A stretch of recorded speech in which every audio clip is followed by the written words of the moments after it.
Hello കൂട്ടുകാരെ, ഇന്നൊരു സദ്യ കഴിച്ചാലോ? ഞാനും എൻ്റെ അയൽവാസികളും ഒപ്പം എൻ്റെ ബന്ധുക്കാരും ചേർന്നത് സദ്യ ഉണ്ടാക്കി കേട്ടോ.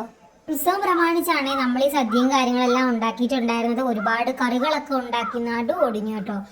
പിന്നെ എന്താ പറയാ, കറികൾ ഉണ്ടാക്കിയപ്പോൾ പിന്നെ എല്ലാം കൂടെ ഒരുമിച്ചങ്ങ് ഉണ്ടാക്കിയിട്ടുണ്ടായിരുന്നേ. പിന്നെ ചേട്ടന്മാരാണെങ്കിൽ നമുക്ക് ഇലയൊക്കെ വെട്ടിക്കൊണ്ട് വന്നിട്ടുണ്ടായിരുന്നേ. അങ്ങനെ ഇലയും കാര്യങ്ങളൊക്കെ വിളമ്പിത് എല്ലാവരും കഴിക്കാനിരുന്നേ. ഈ പായസം കണ്ടില്ലേ, ഇത് ഞാൻ സ്പെഷ്യൽ ആയിട്ട് ഉണ്ടാക്കിയതാണ് കേട്ടോ. നിങ്ങൾക്ക് ഇഷ്ടമെങ്കിൽ കമന്റ് ചെയ്യണേ. കറികളൊക്കെ എനിക്ക് അധികം വെച്ചോ. എനിക്ക് കറികളൊക്കെ പണ്ടേ ഇഷ്ടം. എനിക്കും എന്താ കുറവ്. എല്ലാവർക്കും വെക്കി വെക്കി. നല്ല ടേസ്റ്റ് ഉണ്ടല്ലോ. അങ്ങനെ കുറെ നേരത്തെ കൂടിയ ചോറും കറികളൊക്കെ ആയിട്ടൊരു സദ്യ. എന്തായാലും അത് കലക്കി 3 പേര്. എന്തായാലും സദ്യ കുശാലായിട്ടുണ്ട്. ഇങ്ങനെ ഒരുമിച്ച് എല്ലാരും കൂടെ ഇരുന്ന് ഭക്ഷണം കഴിക്കുമ്പോ എന്താ ടേസ്റ്റ്. അത് ശരി തന്നെയാ. എന്തായാലും ഇന്നത്തെ സദ്യ നല്ല കളർഫുൾ ആയിട്ടുണ്ട്. ടേസ്റ്റോ അതിഗംഭീരം. ഇതെല്ലാം കഴിച്ചിട്ട് വേണം എനിക്ക് കിടന്ന് ഉറങ്ങാൻ.